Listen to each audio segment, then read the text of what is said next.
Bom dia, a graça e a paz do Senhor Jesus. Estamos em mais uma semana difícil para a nação brasileira, difícil para todos nós, cidadãos, mas nesta semana, observando o que é normalmente o comportamento de todos nós brasileiros, me veio à mente duas palavras que definem bem o momento em que a gente vive. Uma delas é o negacionismo. Muitas pessoas negando a gravidade do momento, a gravidade da enfermidade contra a qual o mundo inteiro luta. Muita gente negando e dizendo não é nada, não é nada. Por outro lado, sensacionalismo. E aí muita gente, e a mídia também, aproveitando-se desse momento com sensações. Então, por um polo negacionismo, por outro sensacionalismo. Eu fiquei pensando de que forma nós podemos trazer uma palavra da parte de Deus para a nossa vida, para o nosso momento, para o povo de Deus, para a igreja do Senhor. E me veio à mente o texto que está em Atos capítulo 28, versículos de 1 a 10. Se você está no seu lar, abra a sua Bíblia, acompanhe esta leitura. Atos 28, de 1 a 10, e eu quero falar sobre esse tema. O que fazer quando estiver nas ilhas da vida? Versículo 1 em diante. Uma vez em terra, verificando que ali a ilha se chamava Malta, os bárbaros trataram-nos com singular humanidade, porque, acendendo uma fogueira, acolheram-nos a todos por causa da chuva que caía e por causa do frio. Tendo Paulo ajuntado e atirado à fogueira um feixe de gravetos, uma víbora, fugindo do calor, prendeu-se-lhe à mão. Quando os bárbaros viram a víbora pendente da mão dele, disseram uns aos outros: certamente este homem é assassino, porque salvo do mar, a justiça não o deixa viver. Porém ele, sacudindo o réptil no fogo, não sofreu mal nenhum. Mas eles esperavam que ele viesse a inchar ou a cair morto de repente, mas depois de muito esperar, vendo que nenhum mal lhe sucedia, mudando de parecer, diziam ser ele um deus. Perto daquele lugar havia um sítio pertencente ao homem principal da ilha, chamado Públio, o qual nos recebeu e hospedou-nos benignamente por 3 dias. Aconteceu achar-se enfermo de desinteria, ardendo em febre, o pai de Públio. Paulo foi visitá-lo e, orando, impôs-lhe as mãos e o curou. À vista deste acontecimento, os demais enfermos da ilha vieram e foram curados, os quais nos distinguiram com muitas honrarias e, tendo nós de prosseguir viagem, nos puseram a bordo tudo o que era necessário. O que fazer quando estiver nas ilhas da vida? Você já esteve em algum lugar que não planejou estar? Eu já estive. Você já esteve em lugares que não gostaria de estar? Com certeza já esteve, e eu também já estive. Você talvez já esteve em lugares que não planejou, em circunstâncias que não planejou, junto a pessoas que não planejou, ou, pior ainda, em circunstâncias adversas que você não havia planejado. Estar onde não se quer estar pode trazer descontentamento, e normalmente isto acontece. pode trazer insatisfação, e isso normalmente acontece. Mas existem relatos bíblicos que nos levam a ter outra postura que vai além desta, do descontentamento e da insatisfação. O descontentamento tem sido um problema quase que universal do ser humano, principalmente no tempo em que estamos vivendo. Mesmo antes da pandemia, havia um sociólogo chamado Zygmunt Bauman que determinou ou sugeriu que este tempo em que vivemos é o tempo que ele diz, modernidade líquida, onde tudo vai passando rapidamente, e ele estabelece, assim, várias características. Ele fala sobre cada uma dessas características deste tempo, e ele diz o seguinte, que uma dessas características muito evidentes é o grau de descontentamento das pessoas e das sociedades cada vez maior, cada vez mais ascendente. Portanto, é um problema universal. A gente descontente consigo mesmo. Basta-se dizer que acelera-se cada vez mais o crescimento de um nicho da medicina que é o da cirurgia plástica.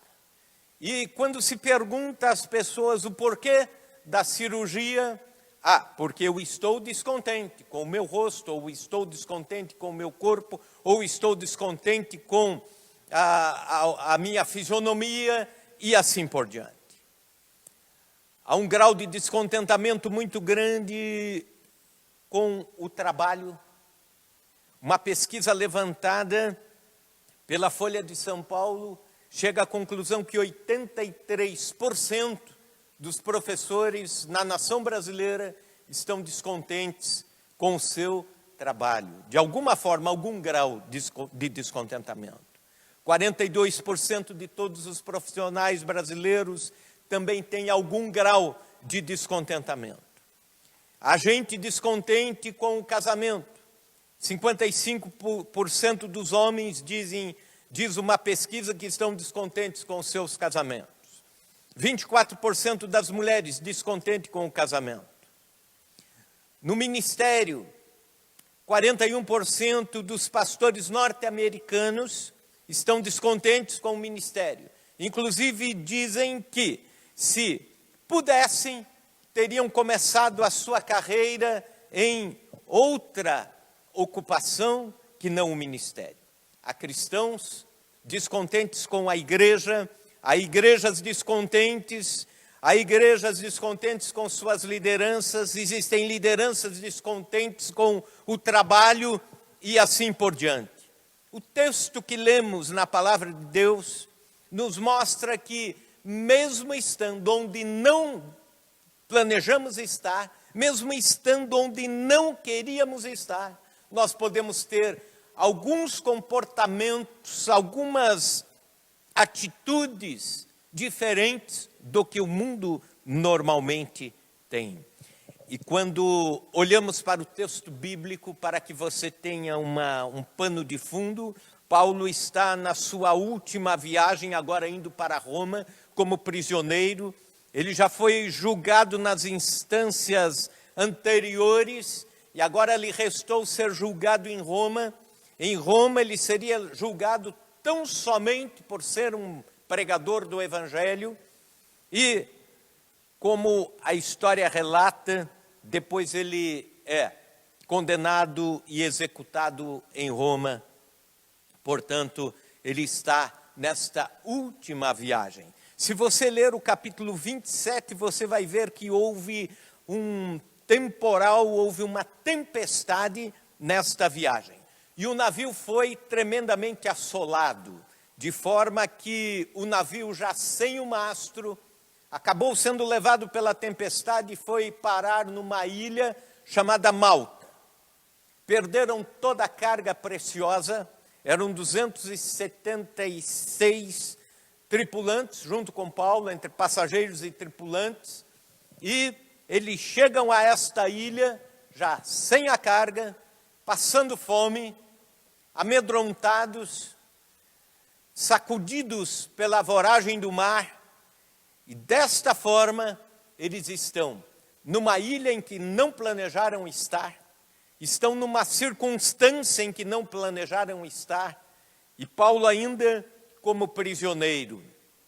E é interessante que Paulo nos ensina, com pelo menos aqui 3 atitudes, a estarmos onde não gostaríamos de estar, mas de forma diferente.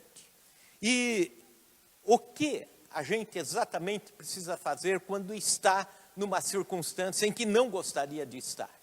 E esta é uma palavra para nós, indivíduos, é uma palavra para a igreja do Senhor, mesmo porque nesses dias a nação está onde não gostaria de estar, o mundo está onde não gostaria de estar, as pessoas estão onde não gostariam de estar, e não falo apenas de um lugar geográfico, mas falo da circunstância onde não gostaríamos de estar.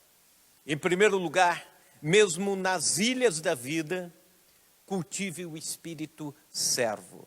Veja o que Paulo faz, versículo 3. Tendo Paulo ajuntado e atirado à fogueira um feixe de gravetos, uma víbora, fugindo do calor, prendeu-se-lhe à mão.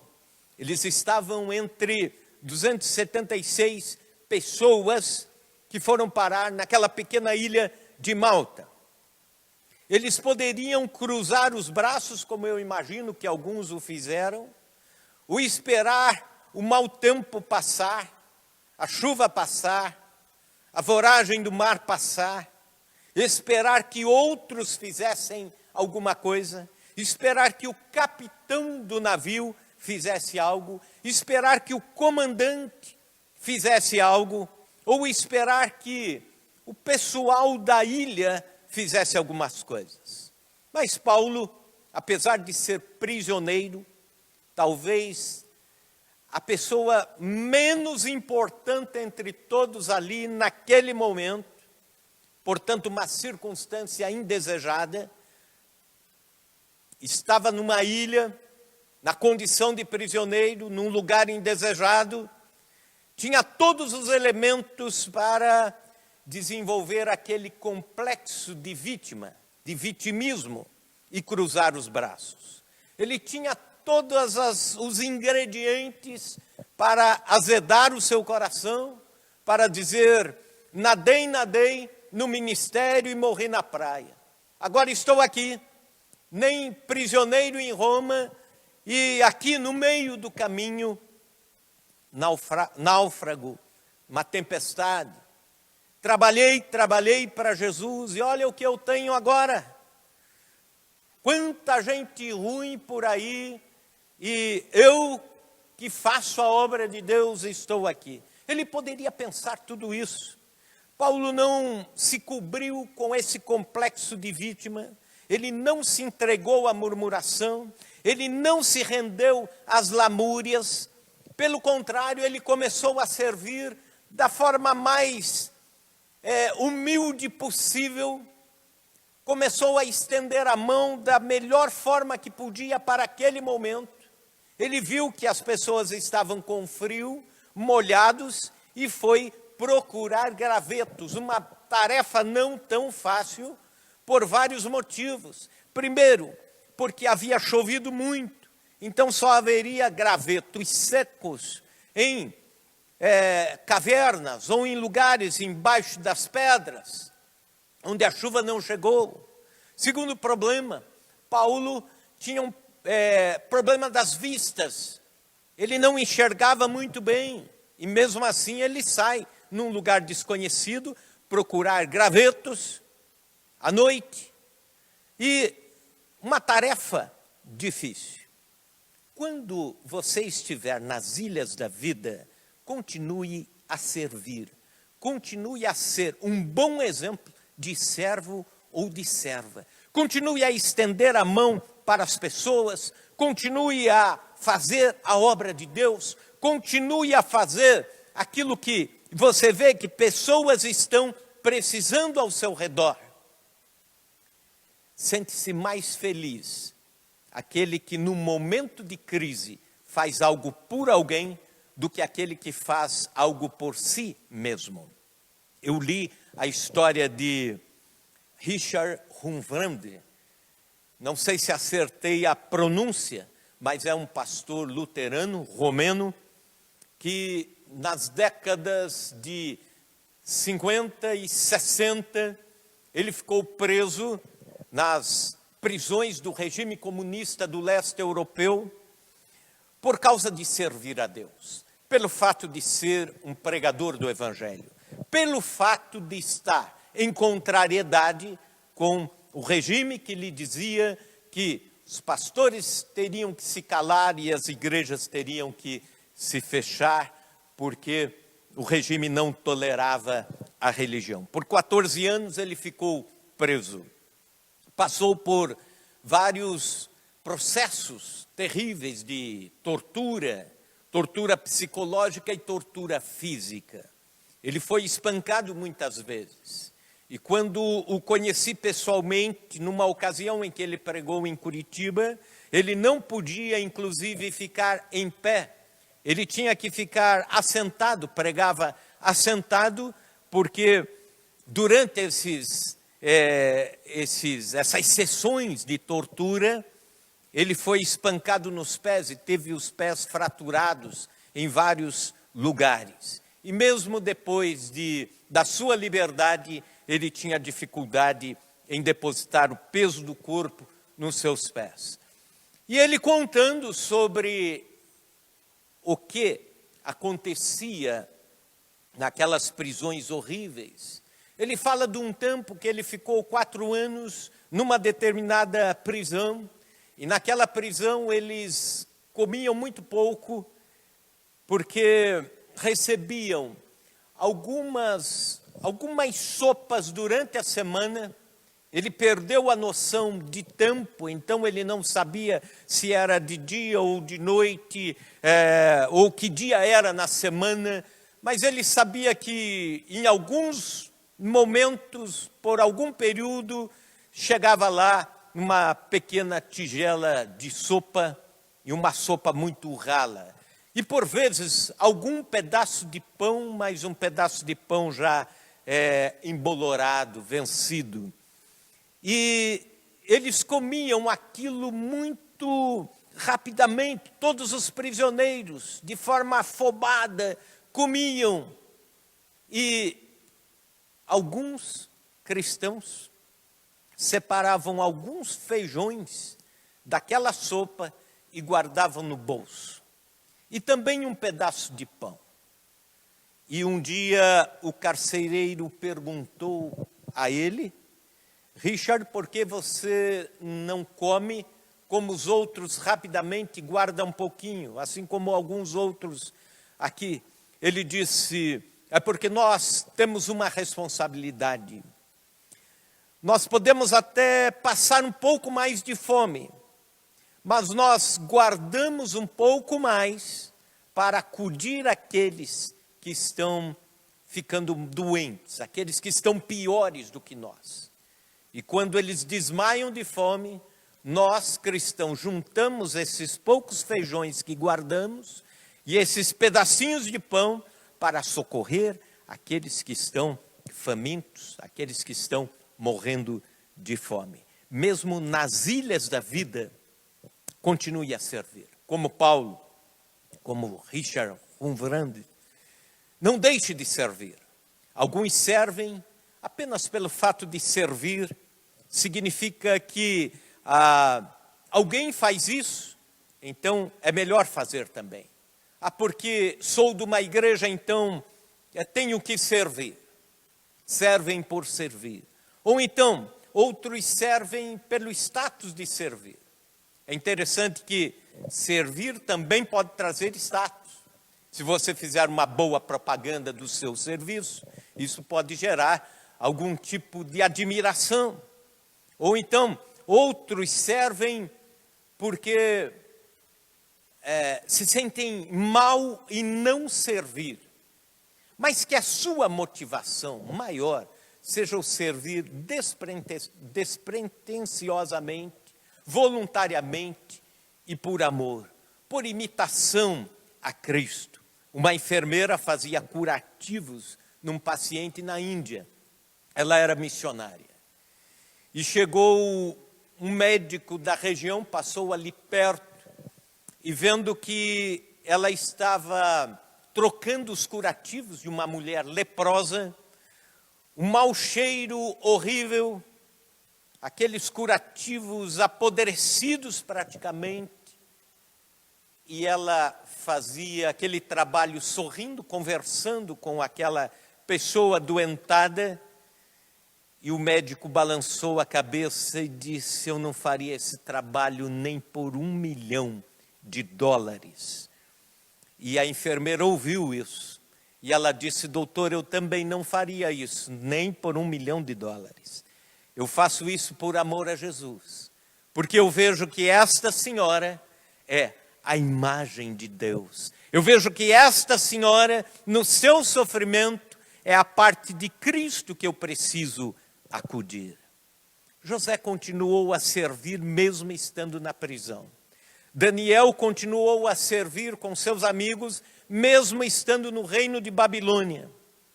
Em Gênesis capítulo 39, versículo 22, a Bíblia fala sobre José, dizendo: o qual confiou às mãos de José todos os presos que estavam no cárcere, e ele fazia tudo o que se devia fazer ali.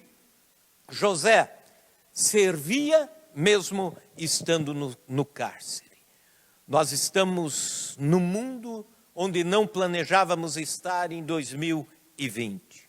O Brasil numa situação onde não planejava estar. As igrejas gostariam de estar entrando neste inverno com as suas programações, com os cultos. Nós gostaríamos de estar aqui com o templo cheio, mas estamos numa circunstância em que não gostaríamos de estar. Então, o que devemos fazer? Servir. Como Paulo, pegue o seu WhatsApp, ore por alguém, mande o áudio da oração a um irmão da igreja, a um amigo. Encaminhe as pregações gravadas para pessoas que você está evangelizando. Interceda, dobre os joelhos, ore por alguém, ore por pessoas, ore pela nação. Isso é servir. Use as redes sociais para servir. Estenda as mãos para servir. Socorra. Ou se você sabe de alguém que está precisando de socorro, encaminhe isso aos diáconos da igreja, para que a igreja também sirva e para que você também esteja servindo com a sua informação.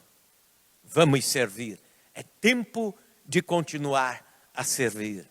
Em segundo lugar, e o que é a segunda atitude de Paulo, mesmo nas ilhas da vida, não se renda à amargura. Paulo está sendo julgado precipitadamente pelos habitantes da ilha. Veja bem, Paulo tinha algo que a gente poderia dizer brincando assim: esse negócio persegue esse homem.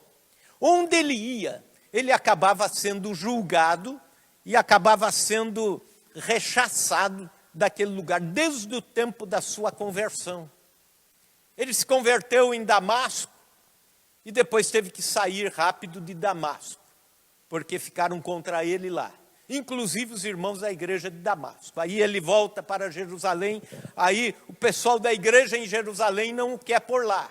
E ele acaba voltando para a sua cidade natal, de Tarsis, fica lá encolhido, aí Barnabé vai e busca, aí começam as viagens missionárias, e aí por onde ele passa, ou ele é preso, ou ele é rechaçado, ou ele tem que fugir daquele local, e quando ele está vazio de qualquer pretensão, numa ilha, náufrago, picado por uma serpente, porque estava fazendo o melhor que podia fazer, que era servir, trazer gravetos, mesmo assim lhe colocam sob julgamento. Mesmo assim, agora ele está sendo julgado. E os homens dizem, versículo 4, quando os bárbaros viram a víbora pendente da mão dele, disseram uns aos outros: certamente este homem é assassino, porque salvo do mar, a justiça não o deixa viver. Sabe, quando você está bem, não há quem o critique. Normalmente elogia. Quando está mal, existem pessoas que ou podem ajudar a levantá-lo, né? Mas existem pessoas que dizem, olha aí, né? Está assim porque fez isto ou aquilo. É o que os amigos de Jó diziam. Jó, você está sofrendo o que está sofrendo porque em alguma coisa você pecou. Errou em alguma coisa, pecou, desagradou a Deus. Veja aí com a sua consciência. E é mais ou menos o que está acontecendo com Paulo. E Paulo poderia novamente se fechar, amargar o coração, azedar. É nesses momentos de julgamento precipitado de pessoas sobre nós que nós temos a tendência a um sentimento chamado autocomiseração, ter pena de si mesmo, se trancar, autopiedade, o coitadismo, coitado de mim. Mas Paulo não se defendeu, não rebateu, ele apenas chacoalhou o braço, a serpente caiu no fogo, e ele continuou a sua lida, continuou por ali, e eles viram, aqueles homens que o julgaram, versículos 5 e 6, depois eles veem que Paulo não inchou, Paulo não morreu, e aí eles mudam todo o discurso e dizem, não, ele não é um assassino, pelo contrário, ele é um Deus agora, ele é um Deus. Todos nós devemos ter cuidado com aquilo que pensamos ou nos pronunciamos, porque corremos o risco de ou rechaçar, ou julgar precipitadamente, ou divinizar precipitadamente pessoas ou situações. Lembro-me da palavra que o pastor Isaac pregou alguns dias atrás sobre Daniel, e falando exatamente sobre o perigo que nós temos hoje de estabelecermos as idolatrias no meio cristão. E este pessoal da ilha, num primeiro momento, julga Paulo e diz, este homem é um assassino. Paulo poderia azedar o coração. Depois eles dizem, é um Deus. E aí Paulo poderia dizer, opa, realmente eu acho que sou, né? Agora eu posso ser o senhor desta ilha. Ele também não se aproveita disso. Ele continua na sua posição como prisioneiro, ele continua na sua posição como servo de Deus, e ele continua a servir, independente do que outros pensam dele. Mas também a terceira atitude é que mesmo nas ilhas da vida, você deve se deixar ser usado por Deus. Veja os versículos 7 indo até o 10. Nesse texto, nesses versos, você vê alguém da ilha, proeminente, o líder daquele lugar chamado Públio, que recebeu Paulo, hospedou benignamente Paulo e todos os náufragos. E aconteceu que Paulo visitou o pai de Públio, que estava doente, com desinteria, diz o texto bíblico. E aí você pode pensar comigo, uma doença qualquer. Isso aí não tem problema nenhum para nós hoje. Mas uma desinteria matava alguém. Há séculos atrás, neste tempo, porque não existiam os devidos medicamentos. Então havia gente que morria com doenças muito fáceis de serem curadas hoje, mas que na época não eram. E Paulo foi, orou. O pai de Públio ficou imediatamente curado com a oração, a imposição de mãos. E depois vieram outros enfermos da ilha, e a Bíblia diz todos os enfermos da ilha, E Paulo orou por eles, eles foram curados também. Veja bem, mesmo estando onde você não quer estar, Deus pode te usar. Deus vai usar você. Deixe-se ser usado por Deus. Há quem diga que o tempo não é esse para ser usado por Deus. Alguns dizem quando eu estiver melhor, estiver bem com o meu trabalho, aí sim, em melhores condições, eu vou servir a Deus. Outros dizem quando os meus negócios estiverem 100% alinhados, então eu vou servir a Deus, vou fazer algo pelo reino de Deus. Alguns dizem quando eu me aposentar do trabalho da vida secular, aí sim eu me entrego ao ministério, aí eu vou pregar o evangelho, aí sim eu vou trabalhar para Jesus. Outros ainda dizem, quando meus filhos crescerem e estiverem formados, aí sim eu quero trabalhar, quero ir para um campo missionário, Veja bem, sabe quando você vai trabalhar para Jesus com este pensamento? Nunca, nunca. Nós chamamos isso de procrastinação. Em todas as ocasiões no Evangelho, nós encontramos Jesus chamando pessoas para servi-lo e chamando já, agora. O tempo é esse, o local é esse, a circunstância é essa. E ele nunca prometeu circunstâncias boas, nunca prometeu segurança, o futuro garantido para quem o serve, seja na evangelização, na diaconia, no presbiterato, seja no campo missionário. Não. Pelo contrário, continuamos a servir mesmo nas ilhas da vida, mesmo onde não gostaríamos de estar. Paulo estava onde não planejara, Paulo estava onde não queria, com certeza, e na condição desfavorável de prisioneiro. Mas ali ele foi usado por Deus. O evangelho ficou implantado na ilha de Malta por causa desta viagem de Paulo. Mesmo em lutas, deixe Deus usar você. Mesmo em lágrimas, deixe que elas cultivem as lindas flores dos jardins de Deus. Mesmo em meio à dor, seja um instrumento de Deus. Dizem que os cisnes cantam mais docemente quando sofrem. Mesmo sofrendo, você pode ser um instrumento nas mãos do Senhor. Lembro-me de que em 2007, visitando os missionários da MIAF na África, por último fomos até um país chamado Djibouti, no nordeste da África, um dos países mais pobres do mundo e de alto nível de perseguição aos evangélicos, aos cristãos em geral. E chegando lá para visitar, para orar com a missionária que lá estava, Nazaré, junto com os outros missionários da equipe, mas ela era a única brasileira.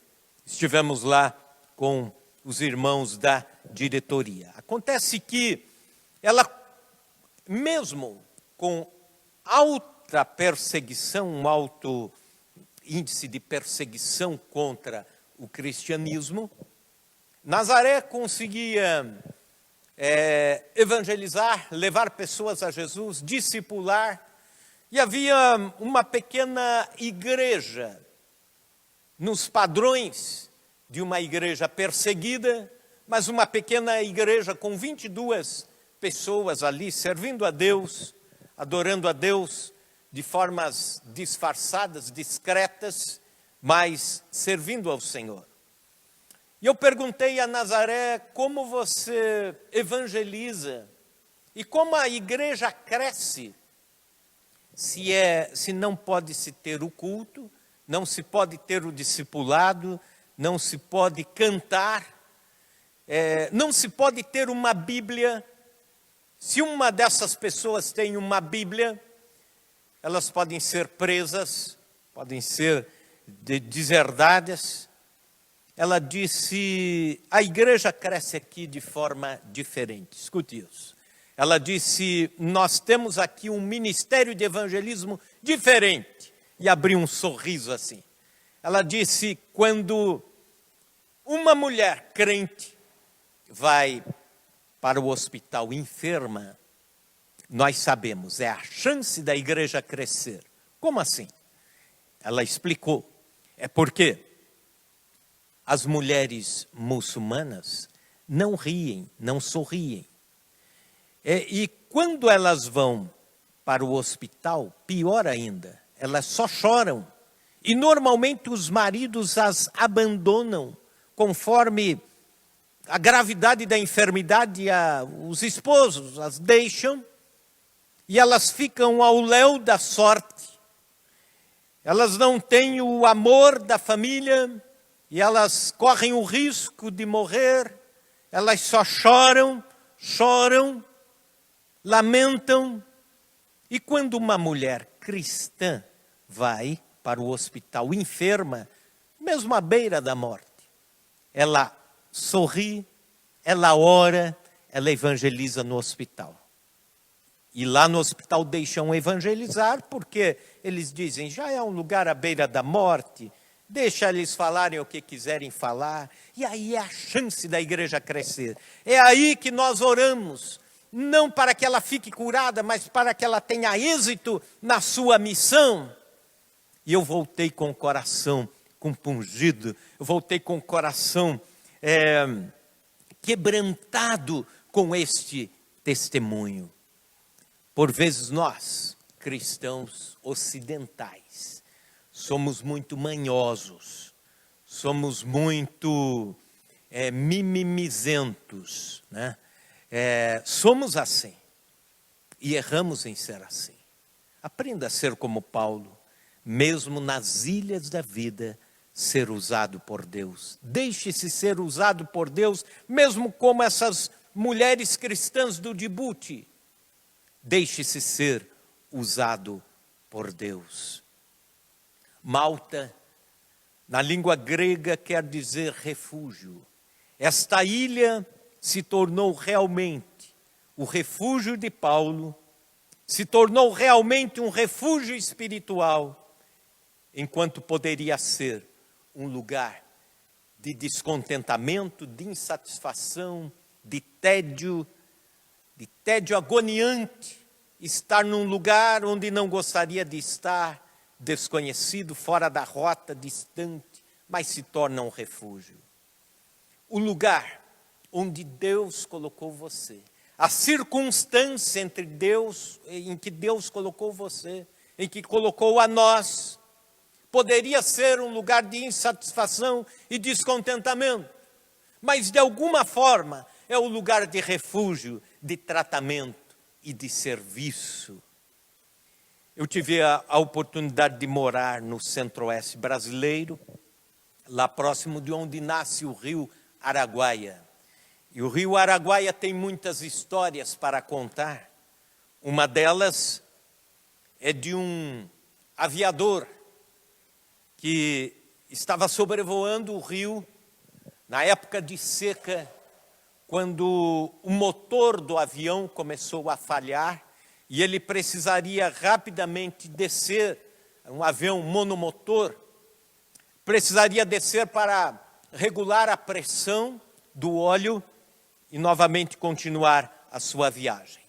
Então ele alinhou com o rio e havia muitas pequenas ilhas que no tempo da seca ficam aquelas ilhas bem planas.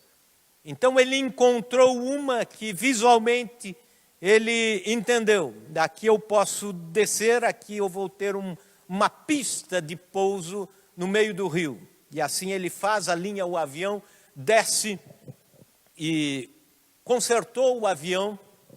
Enquanto consertou o avião, ficou ali admirando o local e antes de alçar voo novamente, antes de decolar, ele juntou do chão algumas pedrinhas diferentes, escuras, que estavam por ali, guardou-as no bolso, se propôs levar e presentear a filhinha com aquelas pedrinhas diferentes.